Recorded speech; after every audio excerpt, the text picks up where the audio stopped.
हाँ जी, अस्सलाम वालेकुम। क्या हाल चाल है? सब लोग ठीक ठाक हैं, खैर खैरियत से हैं। भाईजान, मैं कोई भी नौकरी कर लूँगा, मैं कोई भी जॉब कर लूँगा, पॉइंट ये नहीं है। पॉइंट ये है कि मैं जो कोई भी जॉब करूँगा, जो कोई भी नौकरी करूँगा, क्या मैं उसमें कभी तरक्की कर सकूँगा? अगर वो मेरी नीश नहीं है, अगर वो मेरी फ़ील्ड नहीं है, अगर मुझे उसका तजुर्बा नहीं है, तो क्या मैं उसमें तरक्की कर सकता हूँ? या मैं सारी ज़िंदगी उसी एक पर्टिकुलर ट्रैक पे चलते-चलते अपनी ज़िंदगी गुज़ार दूँगा? ये वो मोस्ट कॉमन सवाल है जो सिर्फ दुबई में नहीं, यहाँ पर तो मैं बहुत ज़्यादा सुनता हूँ, लेकिन पाकिस्तान में भी मैं ये सुनता था। मेरे पास एक बॉय आया जिसने तकरीबन बीए किया हुआ था और आने के बाद उसने मुझे कहा, फ़ाद भाई मुझे जॉब चाहिए। मैंने कहा आपने क्या किया? भाई जी मैंने बीए किया। अच्छा, ज़बरदस्त हो गया। कोई स्किल, कोई सीवी तैयार की हुई है कुछ? मुझे कोई भी नौकरी चलेगी, मैं कुछ भी कर लूँगा। ऐसे नहीं होता, कोई भी नौकरी नहीं चलती। और कुछ लोग जो है ना वो मजबूरी के तहत कोई भी नौकरी करते हैं, कुछ लोग शौक़ के तहत अपना करियर परस्यू करते हैं, और कुछ लोग जो मजबूरी के तहत कोई भी करियर परस्यू करते हैं उस बाद में वो उनका शौक़ बन जाता है। आपकी कैटेगरी उनमें से क्या है? क्या आपका विज़न क्लियर है? क्या आपको पता है आपने लाइफ में क्या करना है? यार मेरा पॉइंट ये है कि जो लोग ये कहते हैं कि मैं कोई भी नौकरी कर लूँगा, वो तरक्की कैसे करें? क्योंकि अगर आप कोई भी नौकरी में वेटर की पोस्ट पे लग गए हैं, फूड बेवरेजेस में, आप हेल्थ केयर में चले गए हैं, तो आप मेडिकल स्टोर पे एज अ क्लर्क लग गए हैं, या आप जो डिस्पेंसर होता है, जो दवाइयाँ देने वाला होता है, वो लग गए हैं, ठीक है? या आप जो है वो हॉस्पिटैलिटी में आ गए हैं और आप लोगों का सामान उठा उठा के जो है ना वो होटल्स में उनके रूम्स तक पहुँचा रहे हैं।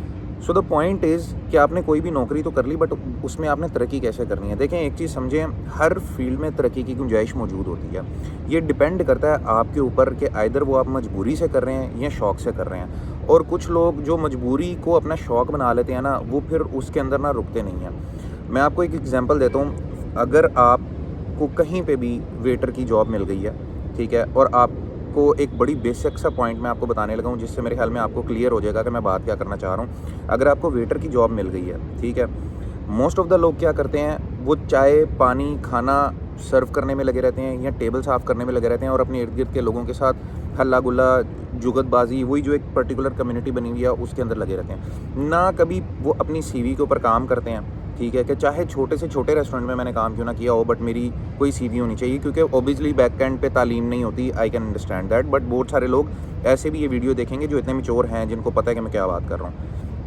ना वो कभी लिंक्डइन के ऊपर अपनी प्रोफाइल बनाएंगे, ठीक है, और most and the important thing, ना वो अपनी कम्युनिकेशन के ऊपर जो है ना वो काम करेंगे, कम्युनिकेशन स्किल्स के ऊपर, क्लाइंट डीलिंग के ऊपर, ठीक है। ना वो कभी, एक बड़ी बेसिक सी स्किल है इंग्लिश सीखना, इंग्लिश बोलना, जो कि अब तो मेरे ख्याल में इतना आसान है कि मैं बता नहीं सकता आपको, कि आप गूगल खोलें और ट्यूटोरियल आपको सारा कुछ बता देगा। वो इस चीज़ के ऊपर कभी काम नहीं करेंगे और वो सारी ज़िंदगी वहीं पर गुजार देंगे। ये गलती होती है जो आपकी आगे के तरक्की के सारे रास्ते रोक देती है। अगर आप सिर्फ़ और सिर्फ एक इंग्लिश कम्युनिकेशन स्किल ही सीख लेना, ठीक है, तो आपके पास एक एक्स्ट्रा स्किल आ जाएगी, जिसके बाद आप एटलीस्ट मैनेजर की पोस्ट के लिए एलिजिबल हो जाएंगे, जिसने हर तरह के लोगों को डील करना होता है, ठीक है। एक बॉय ने एक रेस्टोरेंट के अंदर as a waiter job start की, पढ़ा लिखा नहीं था, लेकिन था उसको कि यार कोई ना कोई अपॉर्चुनिटी तो मैं निकालूंगा। कुछ वक्त गुजारा यहाँ पे दुबई में, अपनी स्किल को, अपनी कम्युनिकेशन को बेटर करता रहा, अपनी क्लाइंट डीलिंग को बेटर करता रहा। यार मैनेजर्स को उसका काम इतना पसंद आया कि ये बंदा जो है ना वो रुक नहीं रहा है, सर्विंग कर रहा है, चाय पानी ये सारी चीज़ें कर रहा है, लेकिन उसके साथ साथ अपनी कम्युनिकेशन स्किल्स को बेटर कर रहा है, इसकी डीलिंग दिन ब दिन बेटर होती जा रही, तो क्यों ना हम इसको जो है ना वो अकाउंट्स के लेवल तक लेके आएँ। फिर उसके बाद वो अकाउंट्स वाली सीट पे गया, उसके थोड़े अरसे बाद वो मैनेजर लेवल की सीट पे गया, आज माशाल्लाह से एक अच्छी पोजीशन पे है। तो उसने वो वाला क्राइटेरिया तोड़ा कि मैं कोई भी जॉब कर लूँगा से लेकर एक वो जो जर्नी होती है ना, एक बेहतर ज़िंदगी की तरफ का रास्ता उसने तय किया। तो मैंने ये जो टॉपिक आप लोगों के साथ रेज़ किया, कि उम्मीद है आप लोगों को मेरा पॉइंट समझ में आ गया होगा कि मैं कोई भी जॉब कर लूँगा, बट कर लूँगा तो क्यों कर लूँगा, और अगर कर लूँगा तो उसके बाद क्या करना है। अगर आप लेबर भी लग गए हैं किसी कंस्ट्रक्शन कंपनी में, तो क्या आपके पास मार्जिन नहीं निकलेंगे? क्या आप अपनी उस जो है वो एजुकेशन को जारी रखें उसी फर्म के अंदर रहते हुए, अपनी कम्युनिकेशन को बेटर करें, अपनी क्लाइंट डीलिंग को बेटर करें, कि आपके अपनी एक पर्टिकुलर स्किल सेट जो है ना डिसाइड करें कि मैंने क्या एक्स्ट्रा चीज़ ऐसी सीखनी है जो बाकी लेबर कम्युनिटी के पास नहीं है, या बाकी मेरे लेबर कोलीग्स के पास नहीं है, ठीक है। आपके लिए डेफिनेटली अपॉर्चुनिटीज़ निकलेंगी, आप डेफिनेटली अपनी मैनेजर्स की नज़र में आते हैं। ये मेरा पॉइंट ऑफ व्यू था। अपना पॉइंट ऑफ व्यू का जो है वो राय ज़रूर दीजिएगा, कमेंट्स में शेयर कीजिएगा अपनी थॉट। बाकी इंशाल्लाह नेक्स्ट टॉपिक पे मुलाकात होगी बहुत जल्द आप लोगों से। सब्सक्राइब लाजमी कीजिएगा और इंशाल्लाह मुलाकात करते हैं। अल्लाह हाफ़िज़।